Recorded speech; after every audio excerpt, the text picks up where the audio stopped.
Boa noite a todas e todos. A Silvia, que a gente estava esperando a Silvia chegar para começar. Agora que a Silvia chegou, podemos iniciar essa discussão sobre a Argentina, não é? A conjuntura, a política recente e, sobretudo, a conjuntura argentina, que acho que é um país que todos os brasileiros que se interessam por alguma coisa além do Brasil devem se interessar. Afinal, é o nosso país, é um país vizinho, um país com quem nós mais temos relações e com quem nós mais precisamos ter relações se um dia isso aqui será uma pátria única, né? Então, para discutir a situação argentina, nós temos aí o prazer de receber Mariano Félix, que é professor na Universidade Nacional de La Plata, investigador também do CONICET, e que tem uma trajetória de vários livros publicados, tem também um site com os trabalhos dele, que eu circulei entre vocês, e então agradeço desde já a presença do Mariano, e passo a palavra, no máximo 40 minutos. Mariano, bem-vindo. Muchas gracias. No, gracias a vos, Fabio, por la invitación, y gracias a las compañeras y compañeros que están participando. Bueno, la idea es, voy a intentar hablar despacio, en castellano, en español. La idea es conversar un poco sobre la coyuntura social, política, económica de Argentina, y bueno, y un poco rastrear, vincular esta coyuntura con un poco la historia reciente, ¿no?, del país, para tratar de entender, no sé ustedes cuánto conocen de lo que ocurre en nuestro país, pero bueno, justamente en estos días, el gobierno argentino anunció la firma de un preacuerdo con el Fondo Monetario Internacional, de renegociación de una deuda muy voluminosa que hace 4 años ya el Estado argentino recibió del fondo.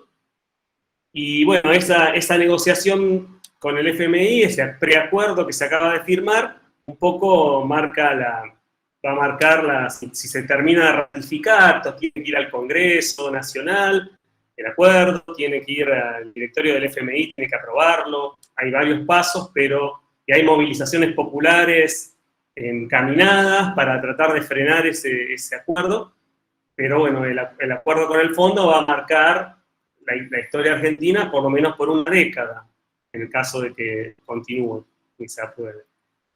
Esta es como la coyuntura inmediata, ¿no? Es interesante que el gobierno actual, el gobierno de Alberto Fernández, es un gobierno que es básicamente una alianza de lo que acá se conoce como el movimiento peronista, ustedes tal vez lo conocen. Es un movimiento político que nace en los años 40, 1940 en Argentina. Y el gobierno actual el peronismo ha gobernado la Argentina a lo largo de casi 80 años, varias veces, con gobiernos de distinta orientación política, podríamos decir.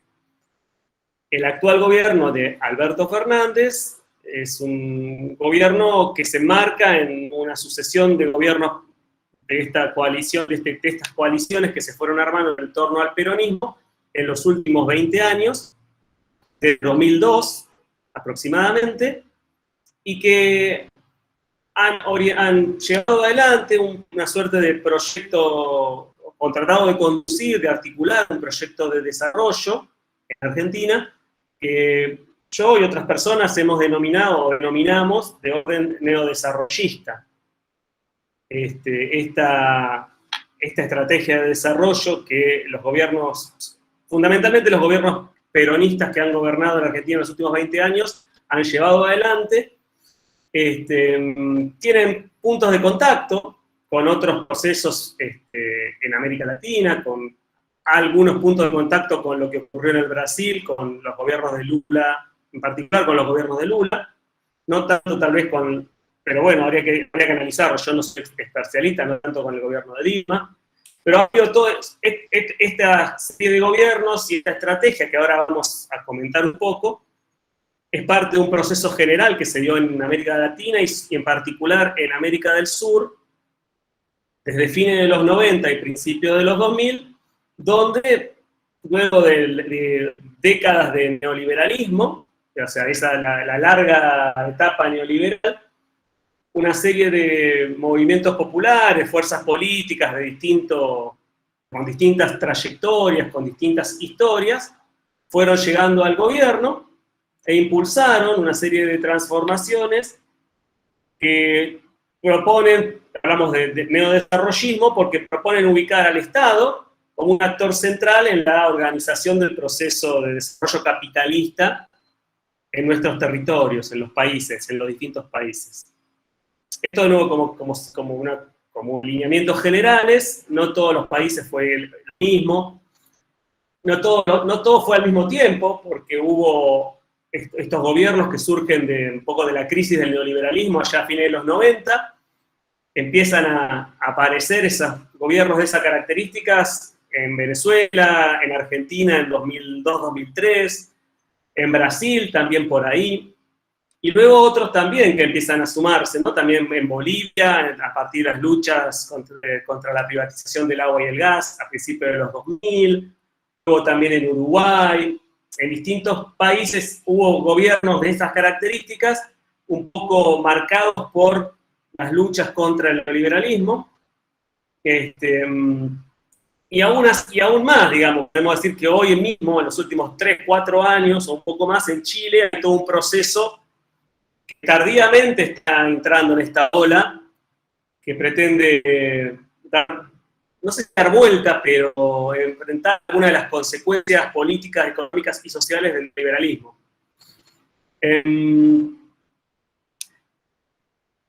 Este proceso, digamos, de neodesarrollo, ¿cómo podemos caracterizarlo? ¿Cómo lo podemos pensar? Ya sabemos lo que fue. Yo pienso el neoliberalismo no como una serie de políticas y nada más, o sea, políticas de regulación o de privatizaciones, sino como una etapa histórica, ¿no? Una etapa histórica que en el mundo comienza aproximadamente a principios de los años 70, depende de nuevo, con distintas énfasis y en distintos momentos en distintas partes del mundo, pero es un proceso de transformación radical de la economía capitalista a escala global, que duró 30, 40 años, y que dejó consecuencias muy claras en términos de transformaciones muy significativas en la forma de organizar el capitalismo en todo el mundo, todo el globo. Cada país, esto se dio de distintas maneras, y en Argentina, la etapa neoliberal tuvo su punto más alto, podríamos decir, en los años 90, como en muchos de los países de la región, pero en los 90 en Argentina, el proyecto de los sectores dominantes, de reconquistar la posibilidad de generar plusvalía, digamos, controlar otro proceso de acumulación de capital, ese proceso implicó la privatización de la gran mayoría de las empresas del Estado, mucho más, creo yo, que en otros países de la región. Hubo un avance muy significativo en la extranjerización del dominio del capital extranjero en la economía nacional. Hoy por hoy, ya desde principios de los 2000, la mayor parte de los sectores de actividad económica de la producción están dominados por empresas transnacionales, mayormente empresas extranjeras transnacionales, y en algunos casos, empresas locales, de origen argentino, pero que se han transnacionalizado, ¿no? Que hoy operan como a escala global. Estas son dos de las características centrales, entonces, las privatizaciones, en los 90 sobre todo, la extranjerización de la economía, y el tercer elemento central tiene que ver con la financiarización de la economía, donde el endeudamiento público, y en particular el endeudamiento público externo, en Argentina adquirió un volumen, un nivel muy, muy grande. Y hoy estamos todavía discutiendo las consecuencias de ese proceso, ¿no? Luego de 20 años de una etapa distinta para mí. La crisis del neoliberalismo en Argentina tuvo consecuencias políticas y sociales muy fuertes. A fines de los 90 surge todo un movimiento una organización de movimientos populares que se articula con movimientos más tradicionales, como son las organizaciones del movimiento obrero más clásicas, sindicatos y eso, pero movimientos de base territorial, los llamados acá, los trabajadores y trabajadoras desocupadas y desocupados, los piqueteros, las piqueteras, y ese movimiento impulsa un proceso de lucha que conduce eventualmente, articulado, combinado con la crisis económica, al final de ese proceso de avance de las reformas neoliberales. Y ya a comienzos de los 2000 empiezan, en ese contexto, ¿no?, de crisis política, social y económica, del surgimiento, de la consolidación de todos estos movimientos de masas muy importantes, se empieza a consolidar en el país una sucesión de gobiernos y una sucesión de cambios a nivel de las políticas estatales, que sin abandonar o sin dar vuelta a los resultados del neoliberalismo, empiezan a orientar la acción del Estado en un sentido, podríamos decir, distinto. No en un sentido anticapitalista, diría yo, no en un sentido popular, sino diferente, digamos, ¿no? Donde el énfasis no está dado en la reestructuración general de la economía, no está dado el énfasis ya a partir de los 2000 en la privatización de empresas públicas, que ya están, la mayoría han sido privatizadas, no está dado en seguir profundizando la precarización del empleo, por ejemplo, sino en sostener esa situación de privatización de empresas públicas, de precarización del empleo, pero tratar de encontrar una forma de que esa forma de reproducción del capital en Argentina sea políticamente más estable, podríamos decir, social y políticamente más estable.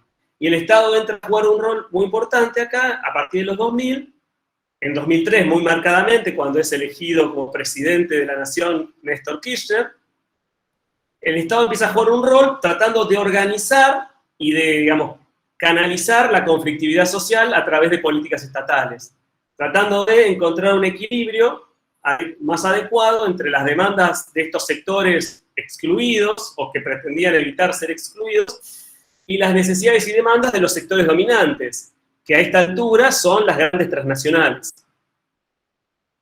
Esta serie de gobiernos que entonces empiezan en 2002, 2003 con Néstor Kirchner, y luego de 4 años lo sucedió a Kirchner su esposa, Cristina Fernández, durante 2 gobiernos, o sea, 12 años de gobiernos de la familia Kirchner. En el medio, en 2010, Néstor Kirchner, que era el referente político más importante de ese proceso, de ese espacio político que era el peronismo en esta etapa, fallece, muere en 2010, y esto obviamente genera cambios en la forma de organizar la coalición política organizada en torno al kirchnerismo, digamos que es un movimiento político dentro del peronismo, un poco más allá del peronismo, pero está integrado dentro del peronismo. Es la estrategia, digamos, que empieza a configurarse en esos años, en los 2000, es una estrategia donde el Estado trata de orientar la inversión pública, la producción de infraestructura que permita garantizar las condiciones de reproducción del capital tan ampliada. Es un Estado que que empieza a promover más sistemáticamente nuevas vetas, nuevas formas de extractivismo en Argentina. Argentina tradicionalmente se centró, digamos, la producción, sobre todo la producción para exportación, se centró fundamentalmente en la producción agropecuaria y un poco algo en la producción, en las últimas décadas, en la producción petrolera. A fines de los 90 en Argentina se aprueba la producción agropecuaria con la soja transgénica, y esto, bueno, cambia obviamente por la configuración de la producción de alimentos y de productos, digamos, y de productos primarios para exportación, porque la soja pasa a ser el principal producto de exportación de la Argentina en los 2000. Pero en los 2000 también se empieza a consolidar todo un proceso de avance de la megaminería, de la producción minera a cielo abierto en la cordillera de los Andes, sobre todo primero en la producción de oro, digamos, esa forma de producción minera que es a gran escala, que supone la utilización a gran escala de productos tóxicos, que supone la voladura de las montañas para obtener minerales. Eso empieza a consolidarse en los 2000 con políticas concretas, ¿no? Normativa que favorece el desarrollo de esas actividades, ¿no? El Estado promoviendo ese tipo de emprendimientos. Y hacia mediados de los 2000, el Estado recupera la empresa estatal parcialmente, la empresa estatal de petróleo, YPF. YPF es una empresa estatal creada en la primera mitad del siglo XX, una empresa dedicada a la explotación de petróleo y gas, que fue privatizada en los años 90. 10 años después, aproximadamente, el gobierno, el Estado, recupera parcialmente esa empresa, lo que hace es comprar, digamos, la mitad de las acciones, o sea, la empresa sigue teniendo acciones en el mercado y accionistas privados, pero la petrolera pasa a estar controlada por el Estado Nacional. Y a partir de ahí, de mitad de los años de los 2000, esa empresa empieza a impulsar un proceso por un lado, de recuperación de la producción de gas y petróleo,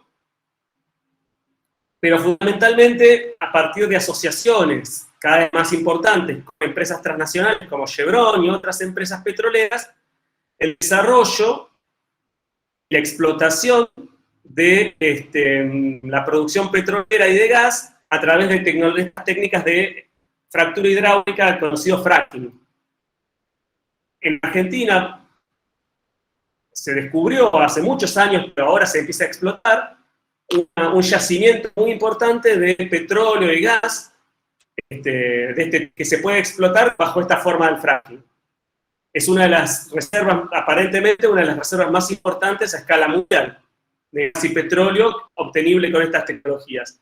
A partir de los años 2010, YPF, la empresa estatal de petróleo, junto con otras transnacionales, empiezan a impulsar el desarrollo de esta producción con el objetivo principal de exportar gas y petróleo. Esta es como la clave. Entonces se empieza a desarrollar la producción de soja a gran escala en casi todo el país, soja transgénica, la producción minera, principalmente de oro y otros metales, y el fracking, ¿no? El extractivismo petrolero. Todo con objetivo de exportación. Digamos, el oro que se produce en Argentina, el 99% se exporta, la soja que se produce en Argentina, el 95% se exporta, en este caso a China, y la mayor parte, digamos, de la producción petrolera y gasífera que se está generando tiene como objetivo exportarse en el tiempo. En los últimos años se incorpora a estas estrategias de extractivismo, de nuevo extractivismo, la producción de litio en la frontera norte de Argentina, y en el triángulo de Argentina con Bolivia y el norte de Chile. Hay yacimientos muy importantes de litio que sirve para la producción de baterías, para la producción de autos eléctricos y otras tecnologías. Argentina está invirtiendo muchos recursos ahí con el objetivo de exportar el litio, ya con inversiones de capitales alemanes, chinos, crecientemente, como en todo el mundo, digamos, capitales chinos empiezan a entrar en Argentina. Y empiezan a pensarse también otras, sobre todo en los últimos 4 o 5 años, el extractivismo empieza a ampliarse a otras formas. Ahora se empieza a hablar se anunció recientemente un proyecto de producción de hidrógeno verde, hidrógeno a partir, digamos, de recursos renovables para la exportación. Pero obviamente es una tecnología que consume muchísima agua, usa productos químicos a gran escala. Se empieza a hablar de otras estrategias, digamos, de producción también, digamos, de productos sustentables, llamémoslo, o así lo venden, digamos, el gobierno, para la exportación. Este es el esquema, digamos, la estrategia que los gobiernos en esta etapa, en los últimos 20 años, han impulsado activamente a través de acciones públicas concretas, a través de emprendimientos públicos, en muchos casos, la empresa estatal de petróleo, por ejemplo, que también trabaja en temas de litio, extractivismo de litio y otras formas de extractivismo. Y a esto se sumó, creo que al menos 2 elementos más que son importantes. Por un lado, como decía, a principios de los 2000, fines de los 90, hubo un ascenso muy importante de las luchas populares, lideradas por el movimiento piquetero, los trabajadores y trabajadoras desocupados. Y a partir de eso, en los principios de los 2000, el Estado argentino empezó a desarrollar una serie de políticas públicas, de políticas de transferencia de ingresos muy masivas, muy generalizadas, cada vez más generalizadas. que fueron transformándose. En el año 2002 se creó el plan Jefes y Jefas de Hogar Desocupados, luego el plan Familias, el plan Trabajar, la asignación universal por hijo e hija, ahora el Potenciar Trabajo, una serie de programas que se fueron reemplazando y se fueron complementando, pero que abarcan una enorme cantidad de la población que recibe transferencias del Estado, de dinero, para desarrollar algún tipo de actividad productiva o social o tareas de cuidado. O sea, el cuidado de niños, niñas, ancianos, tareas de cuidado comunitario u otras, o tareas productivas en otros sentidos. Esto es algo también, de nuevo, lo que comento de Argentina no es algo que sucede solamente acá tuvo características particulares y se fue produciendo en un contexto político e histórico peculiar. Pero este tipo de programas son programas impulsados por el Banco Mundial desde fines de los 90, principios de los 2000, justamente en el marco de la crisis neoliberal, y se han expandido en toda la región. Yo creo que en Argentina la expansión de este tipo de programas ha sido muy grande, muy significativa, digamos. Tal vez más grande que en otros lugares, creo yo. Pero de nuevo, esto es una discusión o hay que hacer estudios comparados más claros.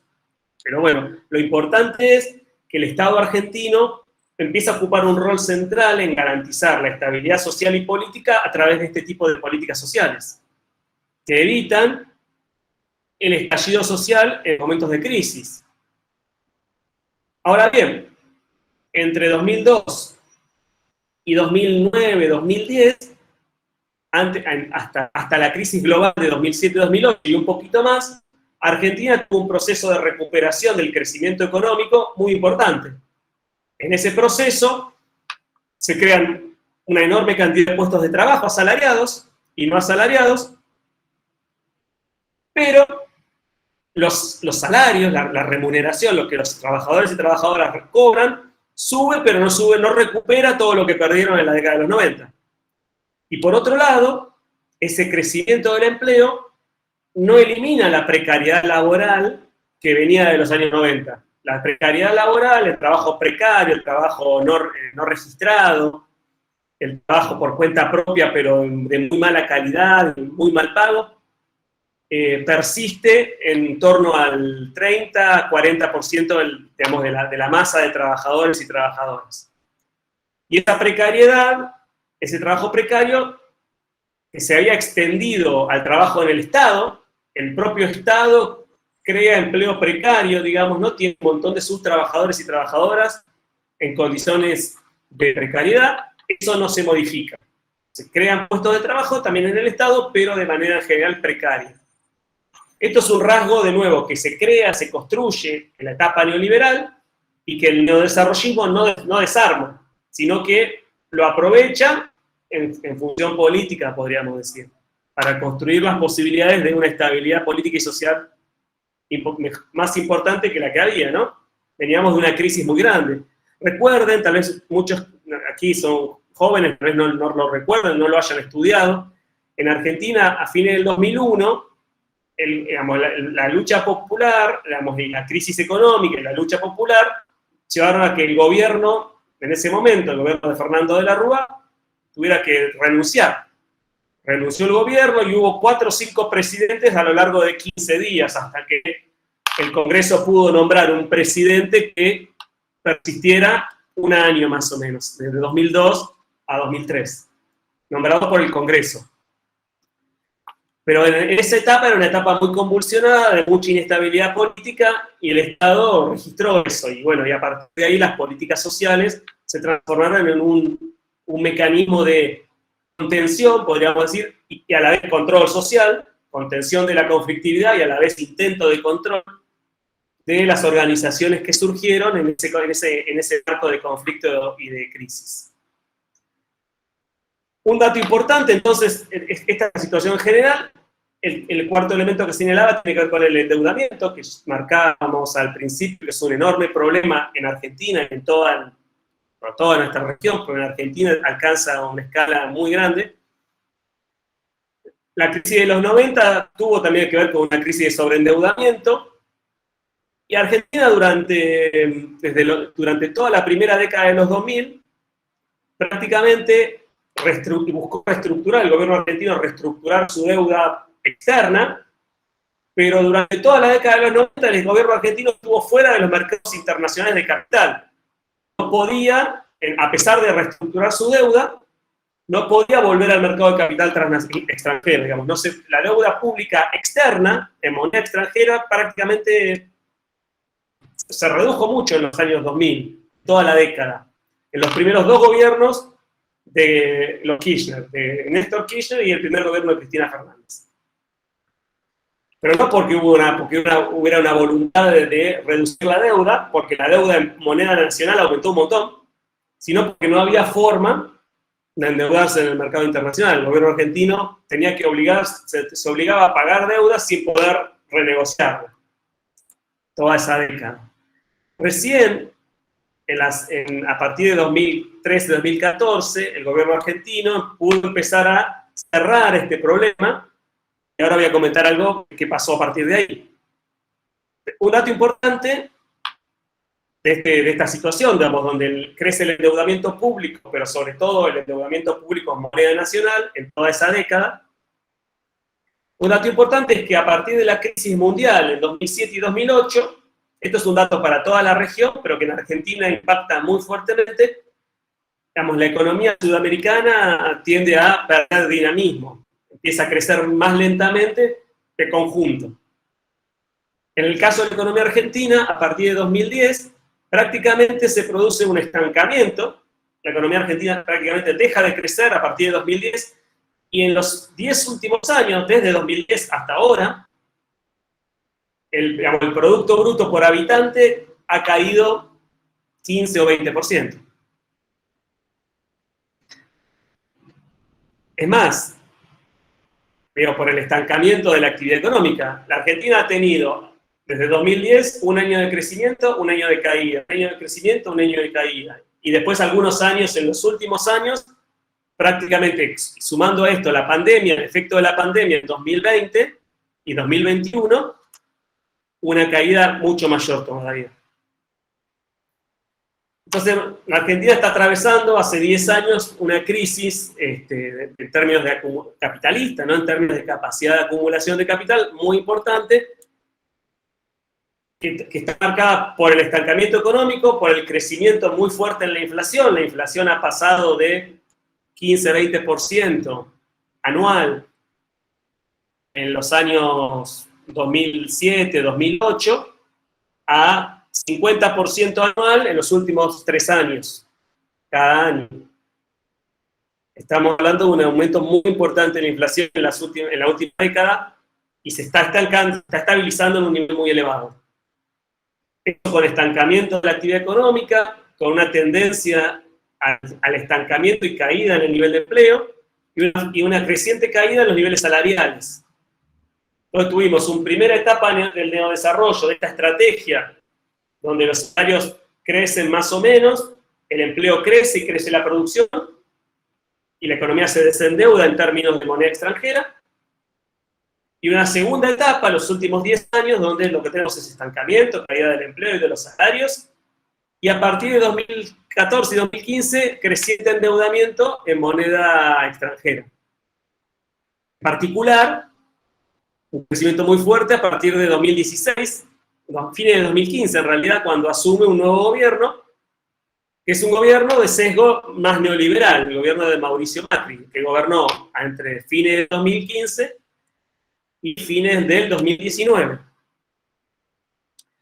Esto es un dato interesante para mí, para pensar esta idea del neodesarrollismo, ¿no? Yo pienso este concepto, esta idea del neodesarrollo, un poco en contraste con la etapa neoliberal, digamos. Para mí la etapa neoliberal fue una etapa histórica que implica una cantidad de transformaciones en el conjunto de la sociedad y la economía. Yo creo que en los últimos 20 años en Argentina estamos atravesando una etapa histórica diferente, que no quiere decir que lo que el neoliberalismo construyó se haya desarmado, sino que es una etapa donde el Estado ocupa un lugar distinto, donde las organizaciones populares juegan un rol diferente a la etapa anterior, donde hay una serie de políticas estatales que tienen ciertos sesgos distintos a los que tenían en los años neoliberales, podríamos decir. Y en particular que lo que estamos atravesando no es un proceso como desde los 70 a los 90 de reestructuración general del capitalismo, sino de consolidación de una nueva forma de capitalismo que ya estaba, que se vislumbraba a fines de los 90, principios de los 2000, me parece. Yo diría que los rasgos característicos de esta etapa tienen que ver con esto, con políticas sociales muy generalizadas y masivas, con un Estado que busca ordenar las inversiones en infraestructura, sobre todo, ¿no? Los grandes proyectos productivos liderados por las transnacionales, pero ordenados por el aparato estatal. Un aparato estatal que en Argentina trata de orientar esas inversiones a sectores extractivistas, nuevas formas de extractivismo que no existían en los 90, ni en los 80, ni en los 70. Mariano, te aviso que Sí. son 30 minutos, así que 10 minutos. Voy cerrando. Y esta idea de desarrollismo tiene que ver con ese contraste que uno podría hacer, esa comparación que uno podría hacer con lo que fue en nuestros territorios, las políticas en los años 40 y 50, ¿no? De un Estado que jugaba un rol, que pretendía jugar un rol organizador de la reproducción capitalista en otro contexto. En un contexto de un capitalismo no transnacionalizado, en un contexto de economías más cerradas, en un contexto de desarrollo del capital, de los capitales industriales locales en general, nacionales, donde recién el capitalismo transnacional empezaba a irrumpir, ¿no? Las grandes transnacionales empezaban a partir de los fines de los 50 y 60 a volver a proyectarse a escala global. La etapa neodesarrollista tiene puntos de comparación, pero obviamente es una etapa distinta, históricamente diferente. Lo que estamos viendo señalaba esto porque el gobierno de Macri, neoliberal claramente, es un gobierno que avanzó en recuperar, por ejemplo, el endeudamiento externo, en pegar un salto. La Argentina se endeudó muy fuertemente a partir de 2015 y 2016, con el capital transnacional privado, y también a partir de 2018 con el Fondo Monetario Internacional. Pero por otro lado, el gobierno de Macri continuó con las políticas extractivistas que se venían construyendo en la etapa anterior. El gobierno neoliberal de Macri no desarticuló las políticas sociales de transferencia de ingresos masivas, sino que las reconfiguró, las transformó, eliminó, las hizo, no sé, en términos neoliberales, las hizo más eficientes, pero no las desestructuró. Continuamos teniendo enorme cantidad de políticas sociales a través del gobierno de Macri. Más, movimientos sociales que se habían nacido en los fines de los 90 y que construyeron una suerte de relación de amor-odio con el gobierno, con el Estado en los 2000 y hasta 2015 con los gobiernos kirchneristas, peronistas.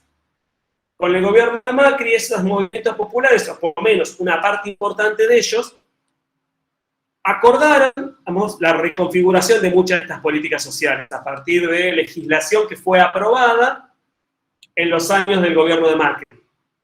Luego, había ahí como una tensión distinta en comparación con los gobiernos anteriores y los que vinieron después, pero no que hubo tan grandes transformaciones en términos de lo que el Estado hace y de cómo se reproduce el capitalismo argentino.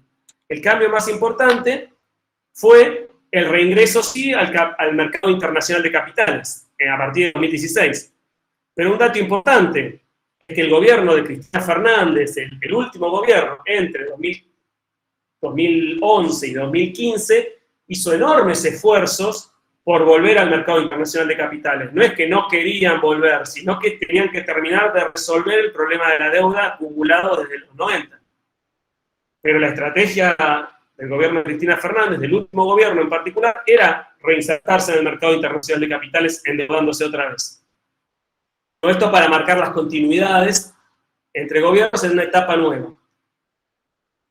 La crisis que se desata en Argentina en 2018 y 2019, que tiene que ver con el crédito con el Fondo Monetario, con la fuga de capitales, ¿no? La salida violenta de capital extranjero especulativo de la Argentina en 2018, y después conflictos políticos y sociales, condujo eventualmente a que el gobierno de Macri perdiera las elecciones de 2019 y asumiera este gobierno que señalamos ahora de Alberto Fernández, que continuó con esta serie de políticas del orden neodesarrollista, la estrategia extractivista, la estrategia de financiarización de la economía y en particular, digamos, de la vida cotidiana, estas políticas sociales amplias, generalizadas, y se puso a renegociar el endeudamiento público, tanto con el sector privado internacional como con el Fondo Monetario. Y en los dos casos, lo que hizo fue renegociar esa deuda para postergar el pago hacia dentro de 5, 6, 7 años, pero no poner en discusión si esa deuda era legal o legítima. De hecho, hubo mucho cuestionamiento al endeudamiento de 2018 y 2019 con el Fondo Monetario porque se señalaba que era ilegal. El propio gobierno de Alberto Fernández, a comienzos de su mandato, en 2020, señalaba que la deuda con el fondo, este último endeudamiento, era ilegal, y sin embargo, el viernes pasado terminaron anunciando un acuerdo con el Fondo Monetario que reconoce la totalidad de esa deuda. Se dio una continuidad más en este proceso de reinsertarse en el mercado internacional de capitales con un volumen de deuda enorme, que implica ahora un nuevo programa de ajuste, podríamos llamar, un nuevo programa con el Fondo Monetario Internacional, que todavía no está claro qué características va a tener. Dejo por acá, para ir cerrando, simplemente marco, el año que viene hay elecciones nuevamente en Argentina, elecciones nacionales de presidente de presidencia, y bueno, y esa es la coyuntura en la cual también todo esto que está ocurriendo se está dando, ¿no? En un proceso que sea un proceso electoral que se empieza a abrir para reemplazar o continuar con este gobierno. Gracias. Espero haber sido claro y no hablar muy rápido. Muito obrigado, Mariano. Para mim foi claro, espero que para os demais também, né? Você fez esse esforço de situar, né, o que está acontecendo na Argentina nessa perspectiva histórica mais ampla, podemos dizer um movimento mais estrutural, né, do que tem acontecido na Argentina. E então eu agradeço muito e vamos abrir agora para quem quiser fazer perguntas, quiser fazer comentários também, vocês podem falar em espanhol, mas também podem falar em português. Se o Mariano não entender, a Silvia explica. Bom, começamos então com o Henrique. Hola nuevamente, Mariano. Bueno, por lo que expones, el panorama argentino es muy parecido a lo que pasa en Brasil. Claro, o lo que pasó en México, está pasando todavía en México. Pareciera que los gobiernos progresistas se dedican, sobre todo, es mi percepción, a administrar y a dar paliativos a los efectos del neoliberalismo, ¿no? Tenemos, en el caso argentino, ¿no? Una vez un amigo argentino precisamente me decía que el mayor empleador de los argentinos era el Estado. Uh-huh. No sé si eso es realmente así, pero es más o menos lo que dice. Parece que siempre hay un gran calderón hacia punto de explotar, pero al final no pasa nada, ¿no? Al final no pasa nada, hay crisis, hay inflación.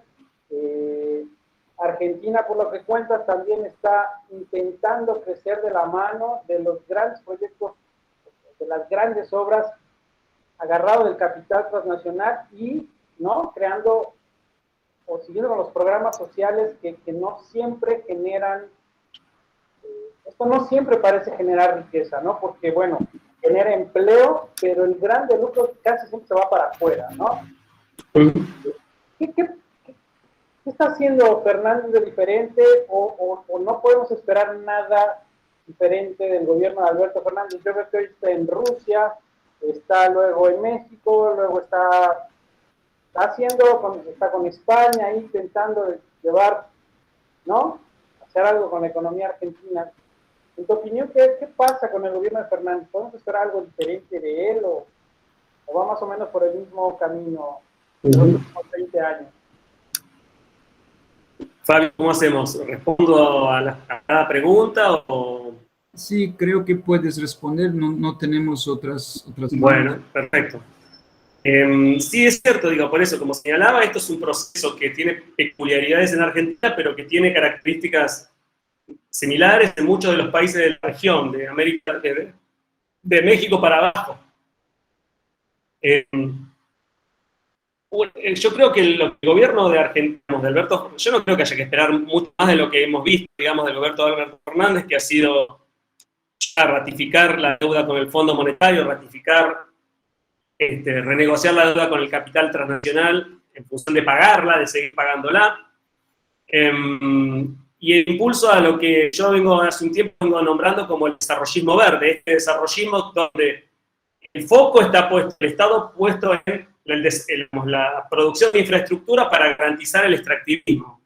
Y vinculado a un discurso de decir la Argentina se tiene que insertar a escala mundial como proveedor de los insumos de la transición climática, de la transición energética que se está produciendo, ¿no? Argentina tiene que ofrecer gas, tiene que ofrecer litio, tiene que ofrecer oro y minerales que sean hidrógeno, que sean indispensables, que son importantes en esta transición global. Obviamente eso no considera las necesidades del país, del territorio, de las poblaciones, ¿no? No hay una política de verde real hacia adentro, si queremos, ni siquiera de transición energética local, interna, que podría desarrollarse. Y en ese sentido, nada, yo creo que estos llamados gobiernos progresistas, en el caso particular de los gobiernos vinculados en Argentina al peronismo, son gobiernos, digamos, de reformistas, que vienen a administrar, a manejar, digamos, a administrar el capitalismo de una manera que evite las consecuencias políticas, en realidad, del capitalismo dependiente. ¿Cuáles son las consecuencias políticas del capitalismo dependiente cuando gobiernos, digamos, de corte más liberal? Tiene que haber, digamos, más conflictividad social. Los gobiernos del peronismo, el kirchnerismo y ahora el de Alberto Fernández, lo que buscan hacer es tratar de garantizar que esa conflictividad social esté contenida lo más posible para evitar que esa conflictividad obstruya, bloquee las resistencias, bloquee, digamos, estos proyectos extractivistas, estos proyectos de desarrollo capitalista en nuestro territorio.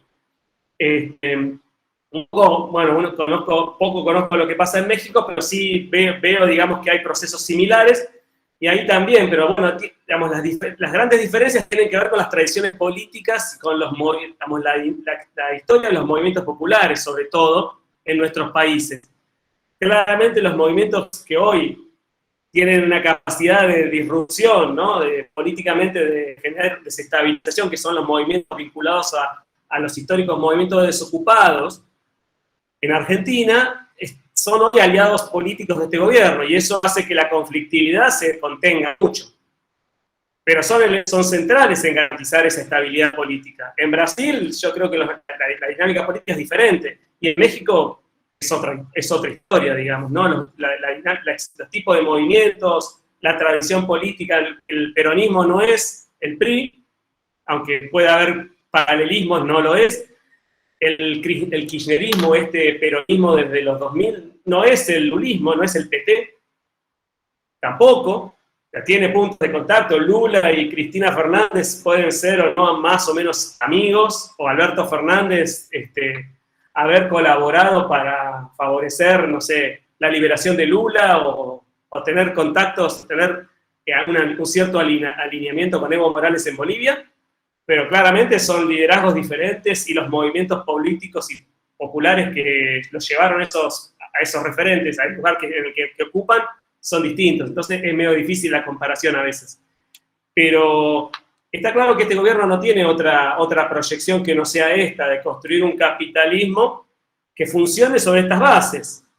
Políticas sociales masivas para los que no se pueden incluir, extractivismo para generar dólares para poder tratar de garantizar el pago de la deuda y a la vez evitar que el crecimiento económico se trabe por la falta de dólares. Porque este es otro dato que yo no marqué. El crecimiento económico en Argentina está muy limitado por la demanda de dólares que genera. Demanda de dólares para importar productos, insumos, materias primas, para esa producción local. Esto está muy ligado también a la transnacionalización de la economía argentina. Las transnacionales importan mucho de sus insumos, mucho más que las empresas nacionales. Entonces, ahí también hay un objetivo de política del gobierno, es conseguir esos dólares que necesita para sostener el endeudamiento y a la vez garantizar el crecimiento económico a mediano plazo. Y una última cosa, como para abrir a otra consulta, respecto a China y Rusia, por ejemplo. Estos dos países tienen intereses muy concretos en la extracción de recursos de la Argentina, recursos primarios, o la construcción de obras de infraestructura.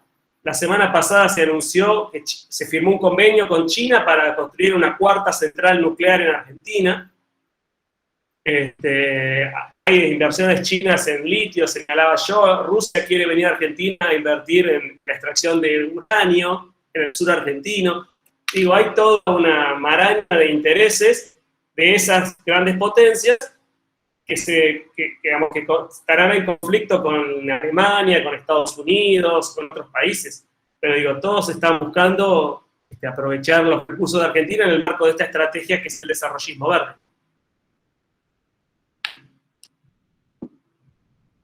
Ahí Daniela levantó la mano, me parece, ¿no? Sim, Daniela.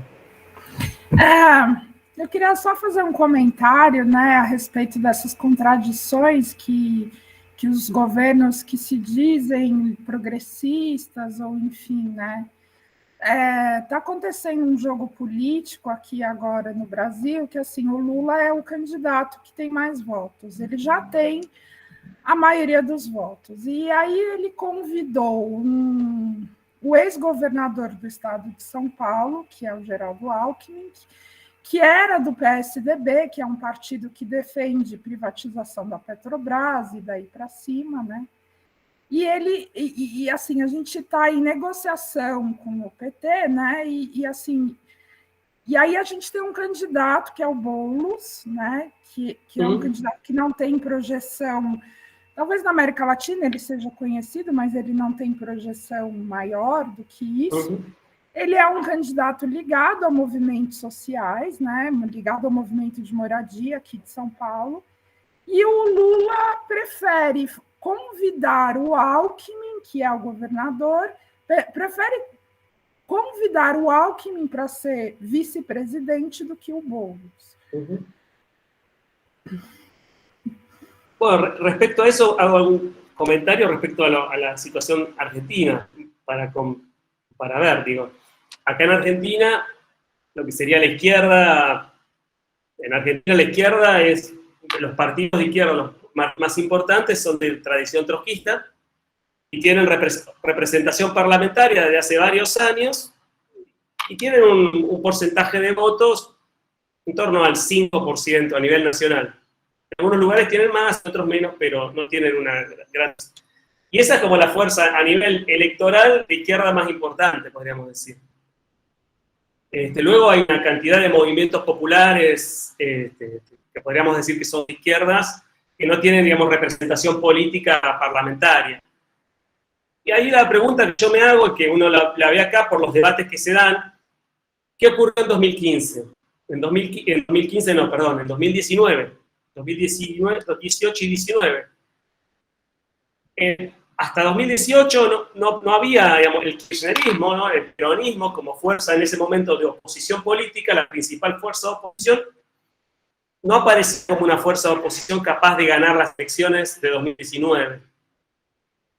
Digamos, el sector dentro del peronismo, el sector kirchnerista más ligado a Cristina Fernández, a que fue la presidenta, llevó adelante una estrategia, podríamos decir la estrategia, de proponer que fuera Alberto Fernández una figura menor en el juego político, que había sido jefe de gabinete en el gobierno de Cristina Fernández, pero que estaba enfrentado a ella luego. le ofreció la candidatura a presidente porque era un personaje moderado, podríamos decir. Moderado justamente moderado no quiere decir que el otro es de izquierda, digamos, ¿no? Alberto Fernández es moderado dentro del centro-derecha. Y Cristina Fernández, la que había sido presidenta, fue como candidata a vicepresidenta. Esa alianza de un candidato moderado y Cristina Fernández, que tenía un apoyo de un 30% de los votos, fue la que ganó las elecciones en 2019, finales de 2019. Ahora bien, muchos movimientos populares se sumaron a esa estrategia, movimientos que habían apoyado a la izquierda en otros años, que habían participado electoralmente junto con la izquierda en algunos momentos, pasaron a apoyar esa alianza electoral y hoy pasan a formar parte del gobierno. En el gobierno nacional actual y en gobiernos de las provincias y municipios hay muchos referentes de movimientos populares, de movimientos piqueteros, de movimientos de mujeres, participando de este gobierno de coalición peronista. Pero ¿por qué? Porque lo que se construye, me parece a mí que cada vez más claramente en Argentina al menos, es esta dinámica a nivel electoral para que no gane la derecha, digamos, hay que juntarse en una coalición política, llamémosla reformista, llamémosla como la querramos llamar, que pueda ganar la elección, pero que después no va a ser algo diferente como se está viendo a lo que el gobierno, la otra fuerza política estaba haciendo. Sí, hay diferencias, no es lo mismo que gane Temer en Brasil que gane Lula, seguramente no es lo mismo, o que esté Bolsonaro que esté Lula, no es seguro. Pero en términos más macroestructurales, me parece a mí que a veces no hay tantas, no voy a hablar de Brasil, digo en Argentina. En términos de conjunto, de las grandes políticas, de los grandes lineamientos de políticas públicas estatales, no hay grandes diferencias. En Argentina, el gobierno de Alberto Fernández está resolviendo alguna de la parte de la crisis, digamos, que envolvió el gobierno de Macri, pero no para salir de ese problema, sino para continuar la misma línea, digamos, en esta idea de extractivismo, financiarización, seguir pagando la deuda, no grandes transformaciones. Y el problema que hay entonces es que se genera este juego. Si ellos pierden, gana Macri. Esta es la... en términos electorales se crea esta contradicción. Pero porque se cree que el problema político de la izquierda es solo electoral, digámoslo así, o el problema de la transformación social se resuelve simplemente ganando la elección. Me parece a mí que ahí hay un problema conceptual de fondo, de pensar que por evitar que gane la derecha y ayudar a que gane los que no son de derecha, pero no son de izquierda, que eso es mejor en el sentido político, en el sentido de favorecer transformaciones sociales más profundas. Me parece que eso es problemático, digamos. Só um breve comentário, o Boulos foi candidato a prefeito de São Paulo e ele teve a maior votação, né? Então ele não é assim tão insignificante do ponto de vista eleitoral. Mas eu acho interessante a colocação que você estava falando sobre a tradição trotskista, o partido, né? E também quando você fala... Bom, era isso. Elaine. Hola, ¿todo bien? Hola. Mariano, yo quería saber un poquito más sobre la cuestión de la deuda, sobre la renegociación. Yo leí un texto que vos publicaste esa semana y na realidad quería saber un poquito sobre un punto donde vos te referís a la reforma laboral, ¿no? Que en la realidad ese acuerdo que el gobierno hizo, según Fernández, no es necesario hacer una reforma laboral, ¿no? Porque a FMI no exige eso. Y vos decís en el texto que, bueno, que en la realidad no es necesario ni anunciar una reforma laboral porque eso ya está pasando, ¿no? Y bueno, y antes en tu presentación, vos habías dicho de un gran problema que existe en Argentina que mismo en los gobiernos, ¿no? de Cristina y bueno, que es el problema del empleo, ¿no? De muchos empleos precarios. Yo conozco la situación de los monotributistas, ¿no? Que en la realidad son personas contratadas como autónomas por el propio gobierno, ¿no? Y que es muy común en Argentina, es una forma de empleo precario. Entonces, yo quería un poquito, así que comentaste un poco cómo estás pasando esa reforma laboral, o sea, a cuentagotas, ¿no? Quería saber un poquito cómo es.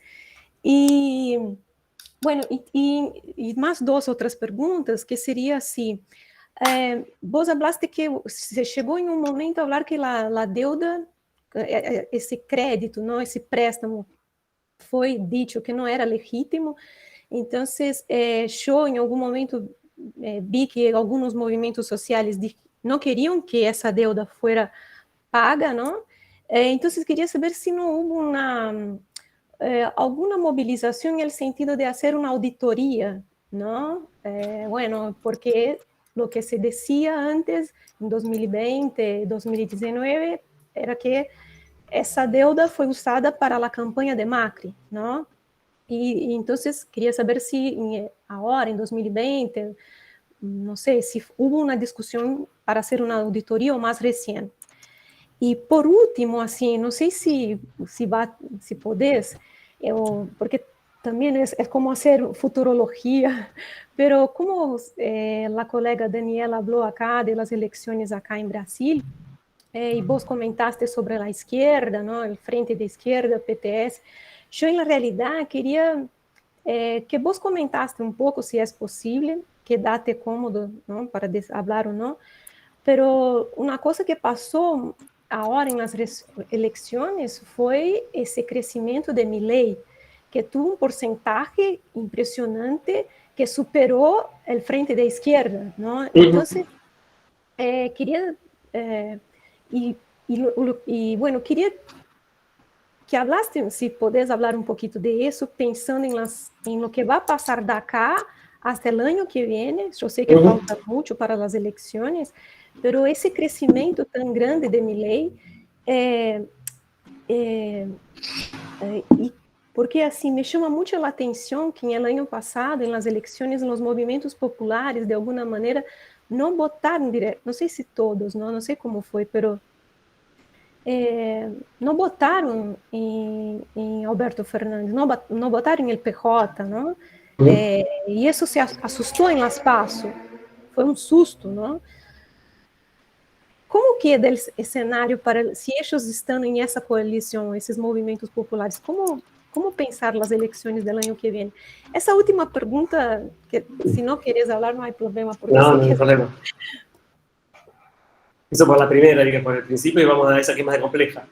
Respecto a la reforma laboral, un poco yo señalé esto de que a lo largo de estos 20 años, la precariedad laboral que se construyó a través del neoliberalismo no se profundizó, podríamos decir, en un sentido general, pero se consolidó, digamos. Hay un 30%, 40% de la población ocupada que está en contratos precarios, y esto ha persistido, crezca la economía, no crezca la economía, digamos, no ha cambiado, es un rasgo estructural de la economía argentina que a lo largo de todo el neoliberalismo fue creciendo, y en esta etapa se ha mantenido como una cosa bien consolidada.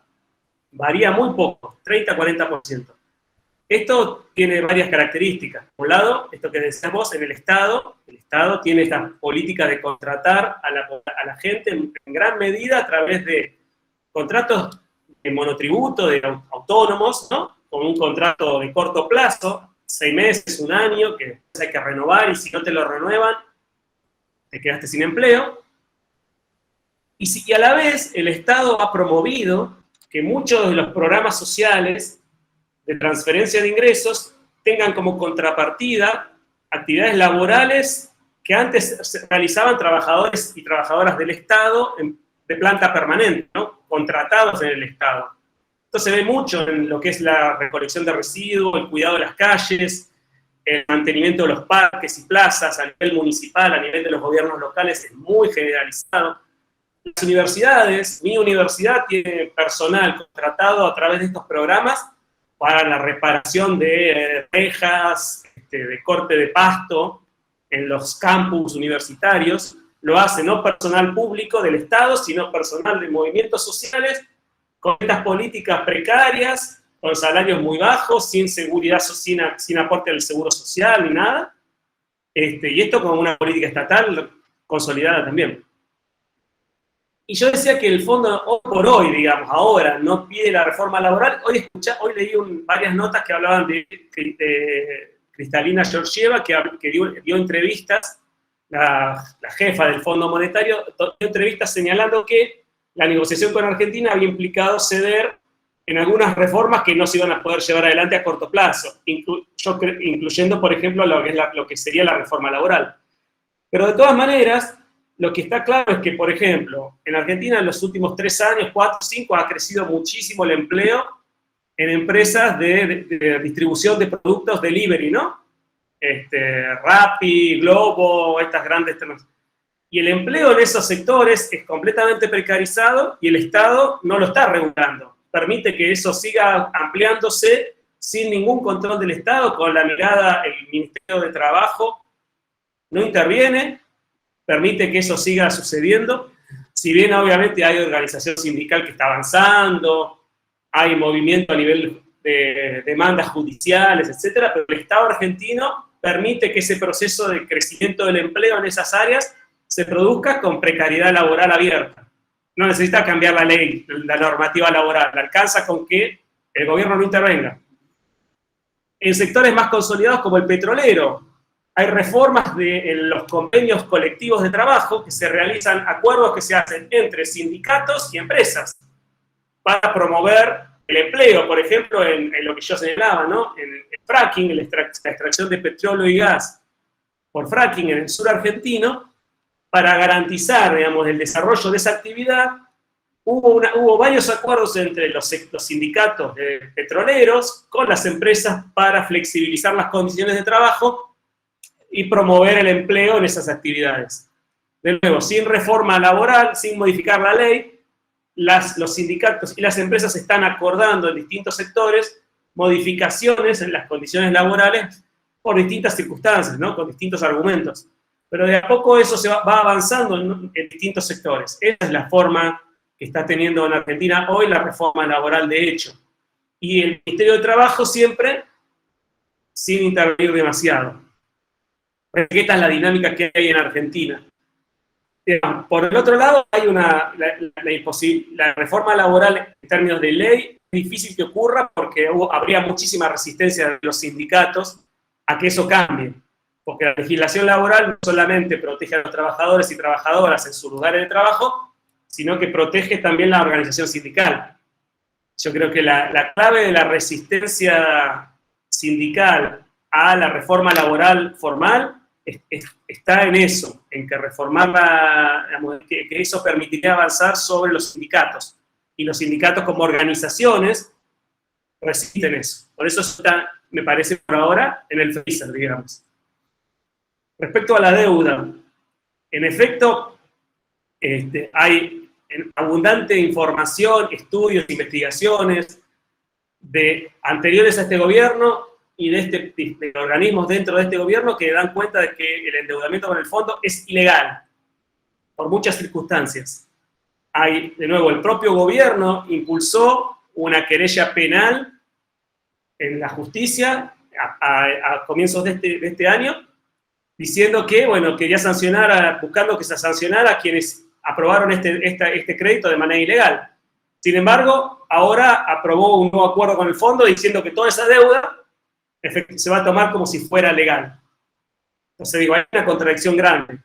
Y efectivamente hay movimientos populares que están impulsando una auditoría al endeudamiento, que piden el no pago de la deuda y la realización de una auditoría popular, digamos, para ver qué parte de esa deuda efectivamente es legal y cuál no, o cuál parte es legítima y cuál no.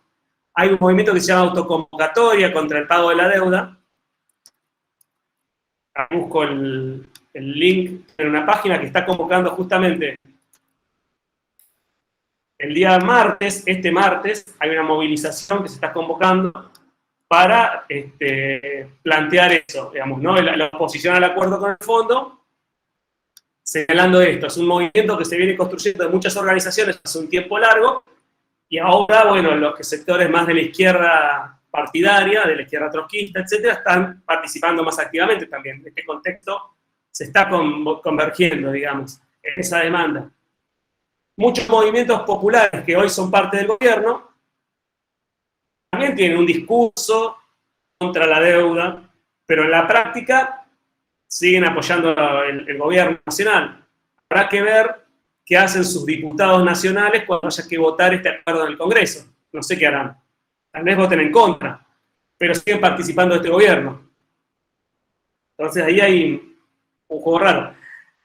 Y la cuestión que señalabas vos de que la deuda esta fue contraída para financiar la campaña de Macri suena más bien a un cuestionamiento a que el Fondo Monetario otorgó este crédito para evitar que Macri perdiera, digamos. Obviamente los recursos fueron para financiar la fuga de capitales, más que para financiar la campaña de Macri.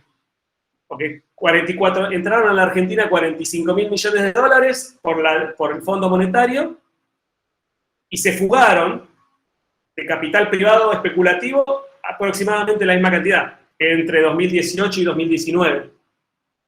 En realidad, el crédito del fondo lo que garantizó es que esos capitales extranjeros que estaban empezando a querer irse, se pudieran ir. Más que, está bien, digo, uno puede decir esto es para ayudarlo a Macri, claro, digo, pero me parece que ponerlo en esos términos oculta el fondo de la cuestión, que era financiar la fuga de capitales, ¿no? Financiar a estos grandes capitales privados transnacionales que querían salir del país en el marco de una crisis muy grande. Y por último, para ir a lo de la elección y todo esto, efectivamente, la derecha, que acá se llama libertaria, pero que no es libertaria, digamos, ¿no? La derecha, no sé cómo denominarla, una derecha muy fascista, efectivamente en la ciudad de Buenos Aires sacó muchos votos, pero en el resto del país no tantos votos. En Ciudad de Buenos Aires sí sacó unos cuantos votos, pero le restó votos sobre todo al partido de gobierno, al partido Macri, a la alianza de Macri, al PRO, a Cambiemos, a Juntos por el Cambio, que se llama acá. No le sacó votos al resto de las fuerzas políticas, le sacó votos a la derecha, llamémoslo, ¿no? La derecha perdió votos a cuenta de este sector de más a la derecha, llamémoslo. Y ese sector sacó más o menos los mismos votos que siempre saca en la provincia de Buenos Aires, la provincia más grande del país, creo que en una coalición, como una fuerza política única, digamos. Siempre ese sector siempre sacan sus candidatos, sacan esa cantidad de votos, nada más que ahora se concentraron en una sola fuerza política. Pero tampoco sacaron tantos votos. En la provincia de Buenos Aires sacaron alrededor del 4 o 5%. Es más o menos lo que siempre sacan. Y en el resto del país no tuvieron esa performance. La izquierda sí tuvo un resultado mucho mejor a nivel nacional, si bien en la ciudad de Buenos Aires no sacaron tantos votos, pero tuvo un resultado bastante bueno a nivel nacional, digamos. No digo excepcional ni nada, ¿no? No es para ponerse contentos tampoco. Pero nada, digo, para ponerlo en contexto. Y lo que ocurrió no es tanto que el año pasado en las elecciones legislativas, lo que ocurrió, no sé si los movimientos populares no votaron al gobierno, lo que está claro es que una enorme cantidad de población, organizada o no organizada, sectores medios, sectores populares, dejaron de votar al gobierno de Alberto Fernández. O sea, restaron votos ahí, digamos. Más que, no se puede seguir, es difícil evaluar los votos en función de de la integración o no a los movimientos. Yo diría que en muchos casos ahí es bastante más complejo, que al interior, digamos, los movimientos populares como organizaciones de masas, las personas que participan en esos movimientos no necesariamente todas votan a la izquierda. Estoy seguro que es así, estoy seguro que es así. Y al revés, digamos, no necesariamente todos los que están con el movimientos que están apoyando al gobierno, no necesariamente todos lo votaron el año pasado o dejaron de votarlo, digo. Hay un poco de todo.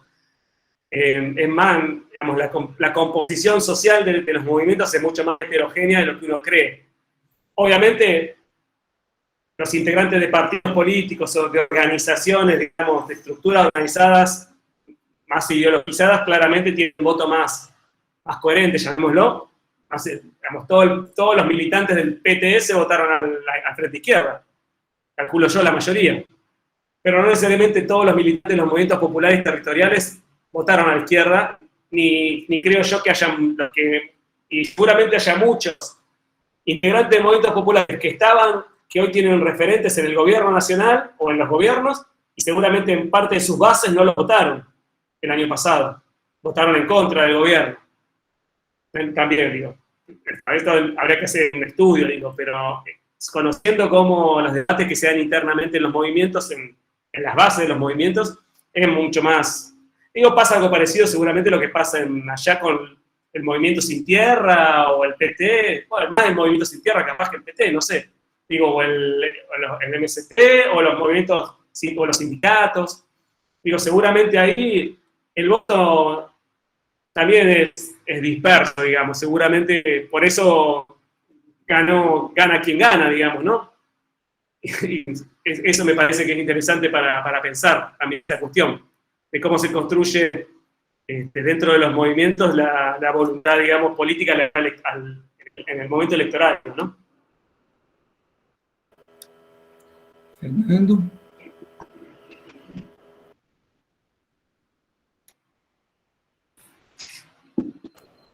¿No se escucha? Oi, Fernando, não estamos te escutando.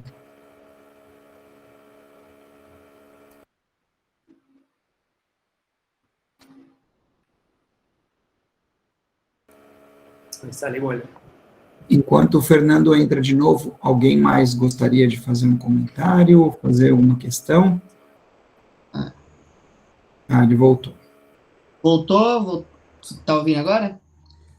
Boa noite, Mariana. Eu queria que você pudesse comentar um pouco sobre a importância dos programas de transferência de renda na sociedade argentina, porque no Brasil, o auxílio emergencial que teve de R$600, durante um determinado período, diminuiu um pouco o índice de pobreza e tal. E na Argentina, em alguns textos que nós lemos aqui, nós tivemos acesso, né, tem um grande número de pessoas ainda com renda insuficiente para se alimentar e tal. E aí minha questão é se esses programas que gradativamente vêm perdendo dinheiro do próprio Estado, no financiamento do Estado, né, se esses programas são suficientes, se eles têm um papel atenuante na redução da pobreza. E um segundo ponto, se nessa renegociação da dívida com o FMI, há alguma contrapartida sobre a diminuição desses programas de transferência de renda? Se você pudesse comentar com dados, né, com experiência que você tem, eu agradeceria. Obrigado. Dale. Sí, primero, digamos, estos programas de transferencia de ingresos, como yo señalé, esto de la multiplicación de la cantidad de programas es muy notable. Si uno mira los datos a fines de los 90, prácticamente no había programas masivos de transferencia de ingresos, habría 300.000 en Argentina. Una población de 35 millones de habitantes, un poco más. En la actualidad hay programas de transferencia de ingresos que alcanzan al menos 10 millones de beneficiarios entre todos los programas de transferencia de ingresos de este estilo, ¿no? Entre el Plan Asignación Universal por Hijo, lo que hoy se llama Potenciar Trabajo, que es un programa de transferencia de ingresos con contrapartida de empleo y otros programas.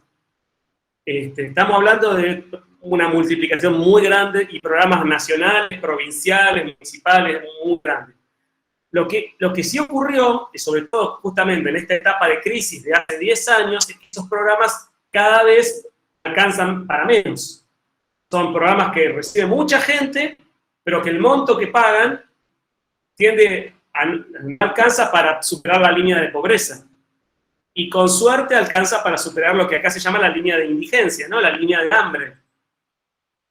Por eso hoy tenemos las estadísticas que tenemos. Argentina tiene más del 40% de su población bajo la línea de pobreza hoy. Y yo estoy seguro que el número de personas recibiendo programas de transferencia de renta, de ingreso, está en el récord, en el histórico. Estos programas no alcanzan a sacar a la gente de la pobreza.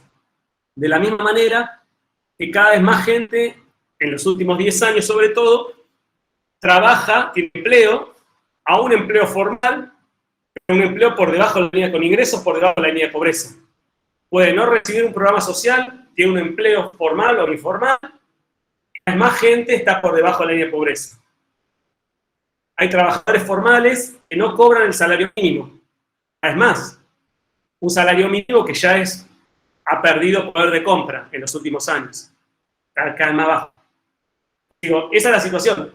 Pero lo que yo creo que sí es importante, de todas maneras, es que en términos políticos, tener estos programas garantiza un piso de sus ingresos que permiten a las familias arreglárselas, que hace 20 años no existía.